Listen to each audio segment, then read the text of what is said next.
Hello, viewers. This is Chetan Kumar again from Stiblop Academy and Consultancy. I welcome you all to yet another session of the product design and development process. In today's session, let's explore about the concept design and development. Yeah, let's move on. All right, concept design and development. What is a concept? A concept is something that gives the form and shape to the idea, thus proving the functionality. Let me illustrate this with an example. This is a simple sketch of a boat, and this is a concept which is made up of the paper. And you can observe here that this is concept proving the functionality by means of the stiffeners that are attached in between. And if you put this complete paper model into the water, of course it floats. Followed by the product. This is a real product. Let's see what are the learning objectives in today's session. So first, let us learn about the concept generation process. Then let's see what are the concepts that the team has developed. And after that, we will look into the feasibility study and then concept review and selection. Okay, moving on. So this is a product design and development process, which I generally show in my each session of the product design and development process. So you can see that the concept phase is the second phase in the complete development process, and the output of this phase is the concept release. Moving on, concept design and development process. Let's see what is the first step in the concept design and development process. The first step is the definition of the targets. We have certain targets defined by the customer. What are they? Space envelope. Space envelope is the limited space within which the machine has to be designed. Next is a payload, is something that the machine has to be carried. Number of parts. It is a combination of the reusable parts and the and the new parts. Weight of the machine. Yeah. The second step is the input study, where the product development team studies all these inputs. They study all these targets and they receive the selected ideas, environment data, coordinate system, and the receipt of the studio surface. The studio surface is applicable only for the transportation industry. Moving on, the next step is to check whether the targets can be achieved or not. If they can be achieved, then we proceed towards ordering of the product backlog. Ordering of the product requirements means the prioritization of the product requirements based upon importance, risk, and dependency. Okay. So if the targets cannot be achieved, then we request the product management team that whether there can be any changes in the target values. If the product development team agrees on few of the targets, then the amendments of the target happens, proceeded by product backlog amendment, proceeded by reordering of the product backlog. If the product uh, if the product management team do not agree on the uh, change in the target values, then we have to proceed with the same targets whatever have been defined for this particular product. Okay. Yeah. So all these steps, right from the definition of the targets to the target amendments, is done by the product development team.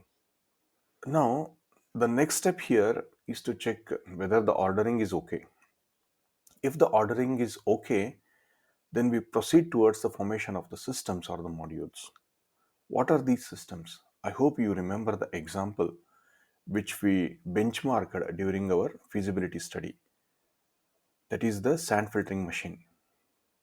So in the sand filtering machine, what we observed was there is an input system, there is a functional system, and there is an output system. So similarly, we have to form the systems. Okay, why we should form the systems? Because we can carry out the design and development of those systems independently. If the ordering is not okay, then we reorder the product backlog items by having a check with the product management team and proceed towards formation of the systems. The next step is the formation of the system level time plan. Means the time plan is framed for each of the systems. Okay. So this entire step is right from the ordering of the product backlog to the formation of the system level time plan is done by the product management team in concurrence with the vehicle engineering team.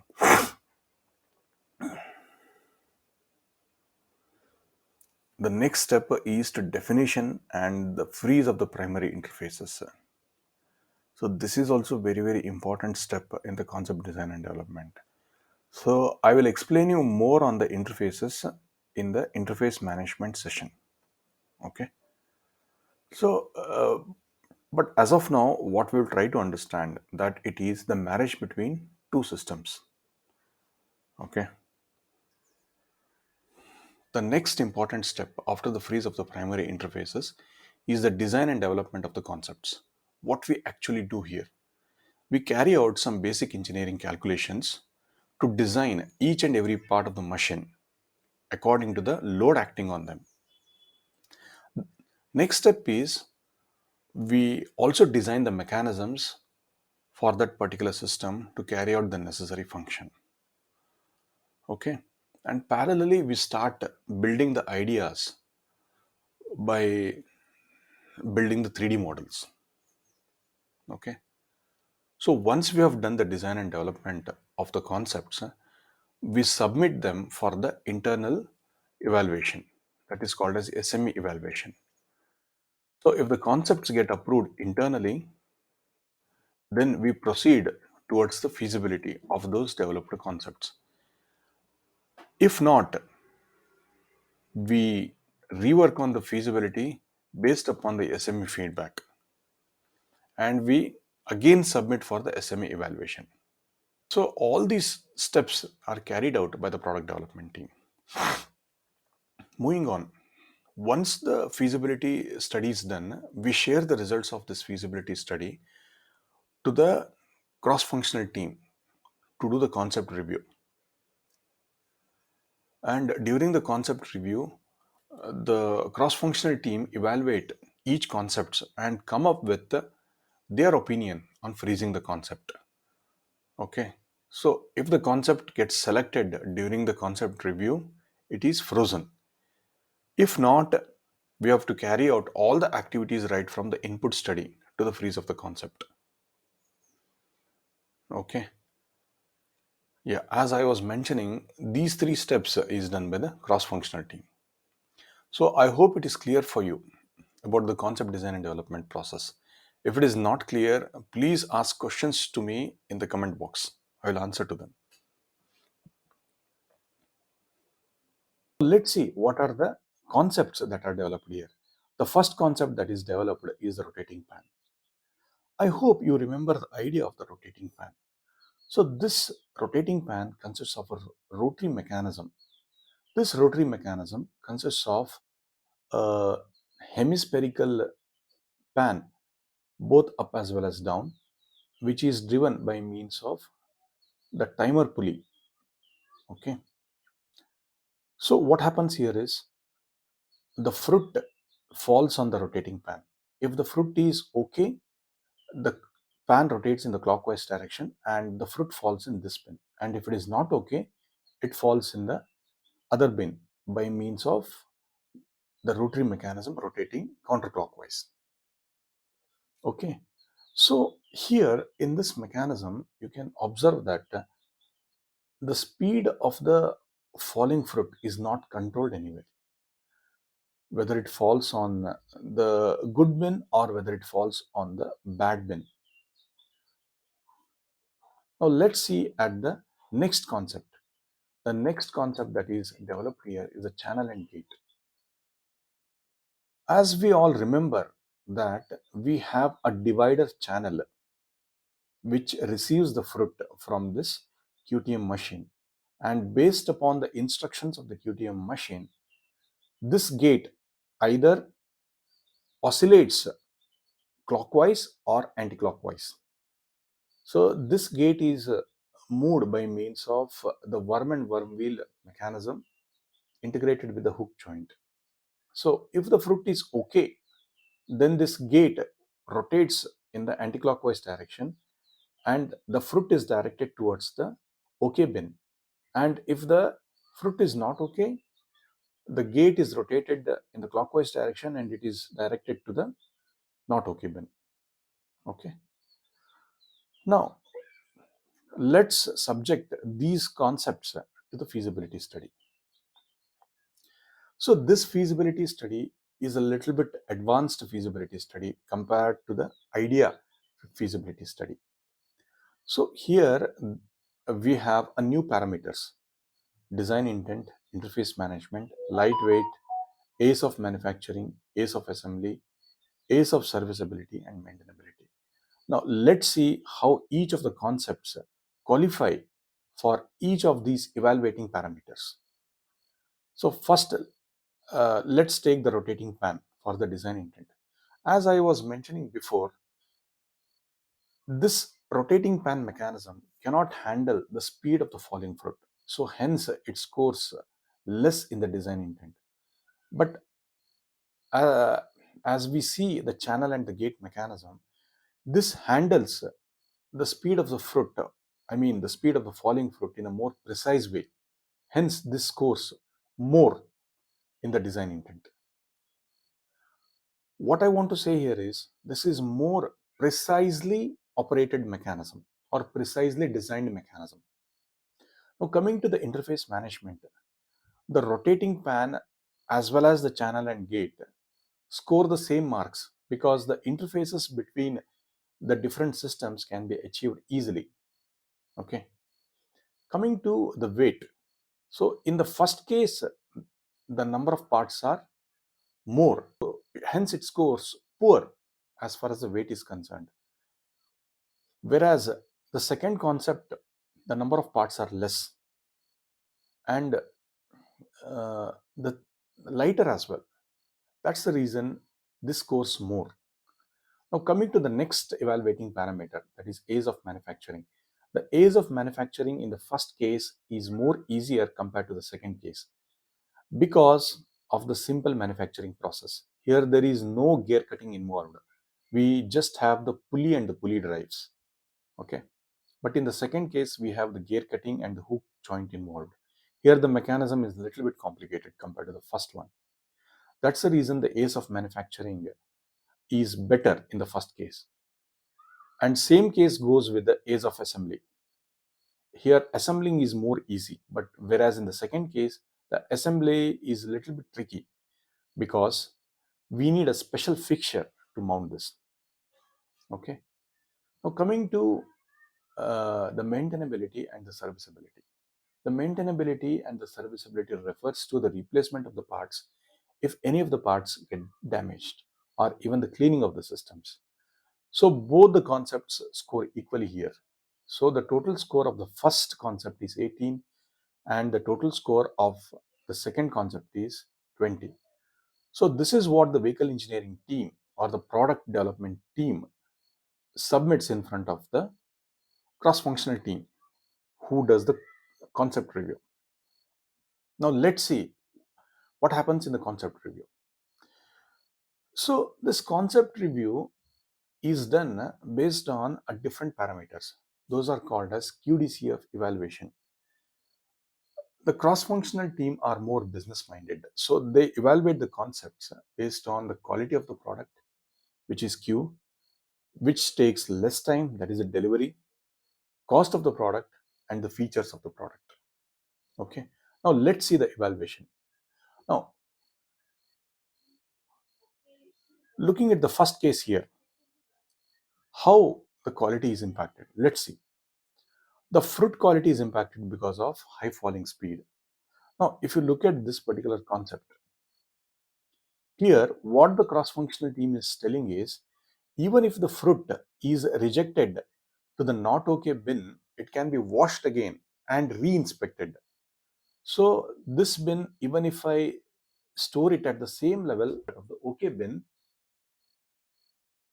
the speed of the falling fruit cannot be controlled. Even if it is controlled, there there needs to be designed another mechanism to guide this properly, which adds to the more number of the parts. Hence, the fruit quality is impacted. Now, coming to the operation, the first concept is having a single stage operation, but whereas the second concept is having a multi stage operation, because you can see here that in the first stage we have the rotation of the worm and the worm wheel. Then the movement is transferred to the hook joint, and after that the movement is transferred to the gate. So because of that reason, it is a multi-stage operation. And now coming to the third evaluation of the quality, this occupies more space, whereas the channel and gate occupies less space. Coming to the aesthetics, the channel and gate, from the aesthetic point of view, this looks more good compared to the first one. And the cost, as far as the delivery, the next is the delivery. As far as the delivery is concerned, since the first concept is simple as compared to the second concept, it takes less time to manufacture and less time to assemble. But whereas the second concept, it takes more time, comparatively more time to assemble. Okay. Now coming to the cost, since the cost was not the most important parameter in the evaluation, they told okay.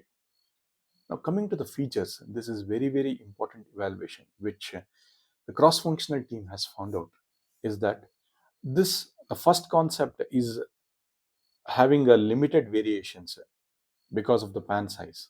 Means the variants that could be defined from this concept are very, very limited. Whereas the second concept, you can have n number of variations, because the divider design doesn't limits particularly only to the fruit. Even if you throw the vegetable, it can be guided easily. Even if you throw brackets, it can be guided easily. Or the cigarette filters, they can be guided easily. Okay. So after all these evaluation, one concept gets frozen. So that is channel and gate. Now let's see the working model of this channel and gate.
Thank you, viewers, for watching my session on the concept design and development. I hope you enjoyed the session.